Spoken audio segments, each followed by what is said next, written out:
I know it's awfully tempting to want to touch them, but remember, they are not pretty ponies. They bite.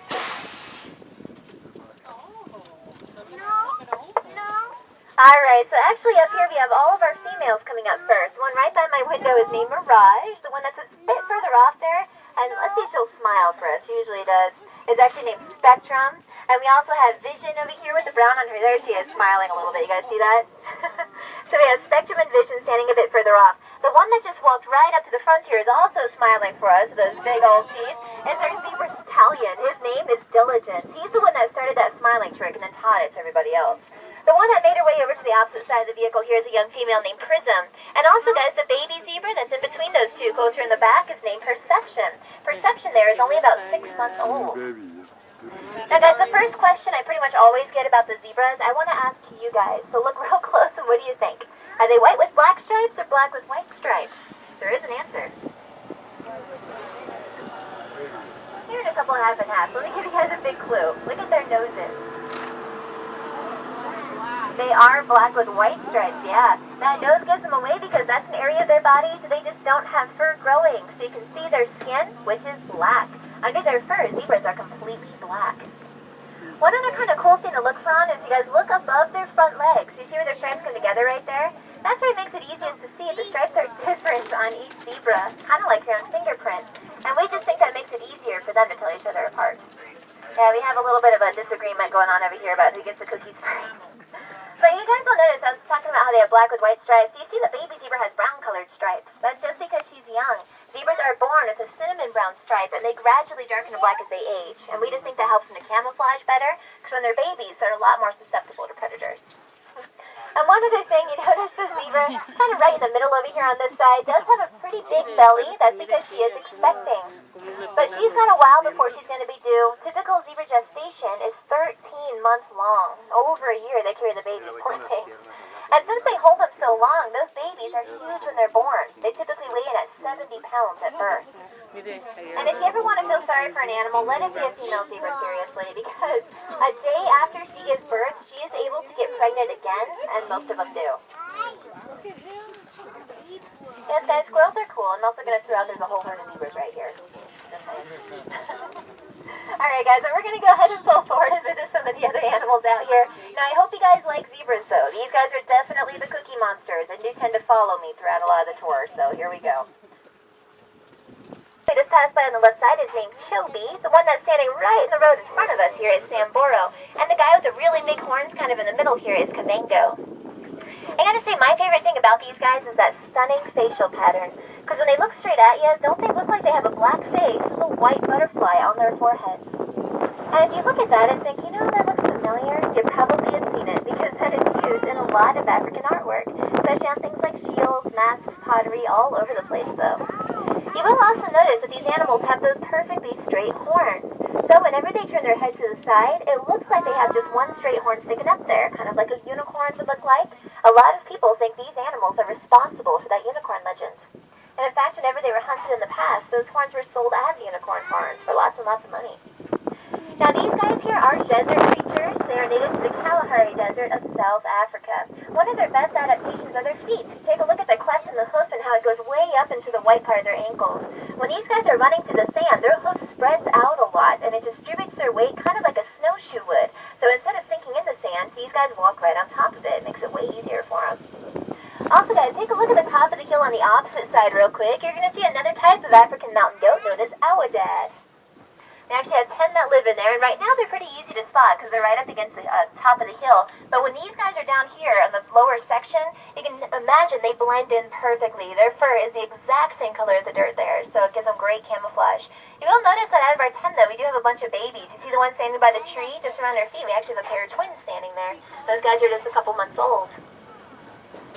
And those are Awadad. They are native to the very northern regions of Africa, right up along Never Do. And we have 3 adults, 3 juveniles in there. And because of where they're standing, we actually might get closer to them on the opposite side. We're getting up on that road on the other side of the tree there. So let me tell you where we're at them in just a bit. See this laying down the far left? That's little Nala, again, just 1 month old. Now, as mentioned, this is the largest type of antelope. So to give you some perspective, do you guys see that really big one that's laying down the shade of the tree over there? He's not even 3 months yet. He's going to double in size by the time he's full grown. Those animals animals can get to well over 2,000 pounds when they're mature. But they are very friendly animals. I call them the gentle giants of the antelope world. I'm really looking forward to when they get to come back out here, because especially that big guy there. I was there when he was born, so I think he imprinted on me. So usually when he's out here, he follows me the entire time, and whenever I stop, he comes over and licks my arm like a dog. He's very, very friendly. But we do have another species you guys are going to get to meet just on the left side of the vehicle. You're going to see some addax, A-D-D-A-X. This is the rarest antelope species in the world. They have two females that live out here. This one that's close to us is Suri, but also if you look way in the distance over there, you're going to see a second one named Zara. And of course what they're most known for are those magnificent horns that they have. Got that beautiful spiral. Now unfortunately though, those horns did turn this animal into a trophy animal, and they were hunted to near extinction just for those. But luckily for us, these animals are under extreme protection now and doing a lot better. In fact, in the past decade, their populations have about doubled, so they are recovering. And something else that probably helps them out is they're very difficult to get to. These guys are native to the Sahara Desert of Africa. It is such an intense climate that most animals can't even live there. But they're so adapted to it that they can go their entire lives without having a drink of water. They can get all the liquids they need just from licking the dew that forms on the surface of the sand. And they're just amazing at conserving it. And something else I have to point out on because I think it's hilarious. If you take a look on their foreheads, both of them, it looks like they're both wearing a really bad hairpiece. Notice that. And these are two females out here, and they are addax, A-D-D-A-X.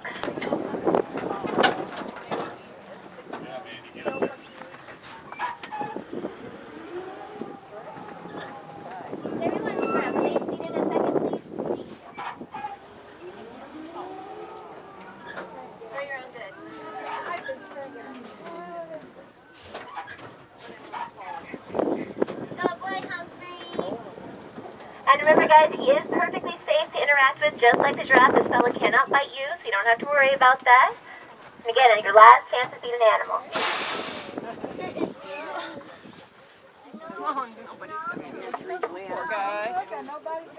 But guys, one other thing, Humphrey here is the laziest animal we have in the park.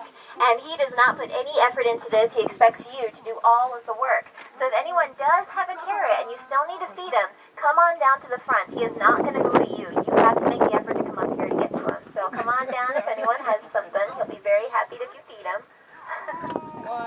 But guys, the reason that this camel is separate and not out here with the other animals is because he's basically too rowdy to put out here. We've given him a lot of chances in the past, and he always managed to get himself in trouble. For instance, the last time we tried it, this guy walked... Oh, we can't have the alpha bus. This guy walked right up to the giraffe and started biting him all over the butt. And of course the giraffe did not like that, and if he decided to fight back, he could very seriously injure this fella. So just for his safety, he's over here. But I really don't think he minds it so much, because he's never cared for the company of other animals. He has always preferred the company of humans. So I think he prefers it this way, because that way he's the only child and gets all the attention from everybody. Now I'm sure you guys have figured this out by now, but Humphrey here is a one-hump or dromedary camel. Dromedaries are native to Africa along with the Arabian Peninsula. And despite what you would think, it's a one-hump that people ride most often. When you ride these guys, you're on top of their humps. You end up being way up high on their backs. The two-humped camels are also rideable, but it is a much more rare animal called the Bactrian camel, and those guys are native to Asia instead. So that's the difference in a one- and two-humped camel. They're different species from different areas. Alright, so nobody else has any more goodies. We're all cleaned out, huh? Alright, good job, guys.